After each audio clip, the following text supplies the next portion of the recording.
Rapat paripurna penandatanganan Nota Kesepakatan Kebijakan Umum APBD dan Prioritas Plafon Anggaran APBD Kota Gorontalo tahun 2021 ini dipimpin langsung Wakil Ketua II DPRD Kota Gorontalo, Samsudin Umar, serta dihadiri Wakil Wali Kota Gorontalo, Rian F. Kono.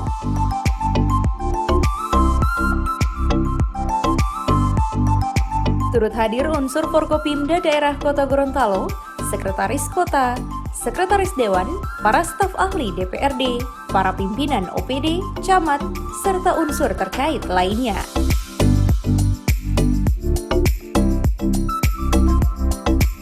Acara ini dibuka langsung Wakil Ketua II DPRD Samsudin Umar yang dilanjutkan dengan pembacaan nota kesepakatan antara Kepala Daerah dan pimpinan DPRD yang dibacakan oleh Sekretaris Dewan yang diwakili Kepala Bagian Persidangan dan Perundang-undangan Lisnawati Duhengo SH.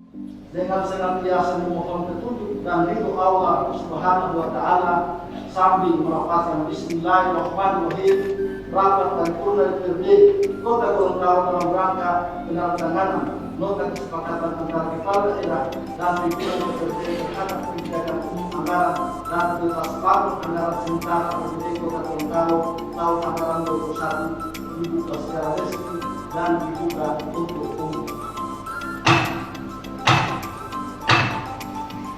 Sebelumnya kita akan sesuai dengan pembacaan nota kesepakatan antara Kepala Daerah dan pimpinan DPRD Kota Gorontalo terhadap kebijakan umum anggaran dan prioritas plafon anggaran sementara APBD Kota Gorontalo tahun anggaran 2021 oleh Bapak. Ditemukan kebijakan umum APBD yang disepakati bersama antara DPRD dengan pemerintah daerah untuk selanjutnya dijadikan sebagai dasar penyusunan prioritas dan plafon anggaran sementara APBD tahun 2021. Berdasarkan hal tersebut di atas, para pihak sepakat terhadap kebijakan umum APBD yang mengikuti asumsi-asumsi dasar dalam penyusunan rancangan APBD tahun 2021. Kebijakan pendapatan belanja dan pembiayaan daerah yang menjadi dasar dalam penyusunan prioritas dan plafon anggaran sementara APBD tahun 2021. Secara lengkap kebijakan umum APBD tahun 2021 disusun dalam lampiran yang menjadi satu kesatuan yang tidak terpisahkan dengan nota kesepakatan ini. Sementara itu dalam rapat paripurna ini, Wakil Ketua DPRD Kota Gorontalo Samsudin Umar dan Wakil Wali Kota Gorontalo Rian F. Kono melakukan penandatanganan Nota Kesepakatan Kebijakan Umum APBD dan Prioritas Plafon Anggaran APBD Kota Gorontalo tahun 2021.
Tim Liputan Advertorial Mimosa TV.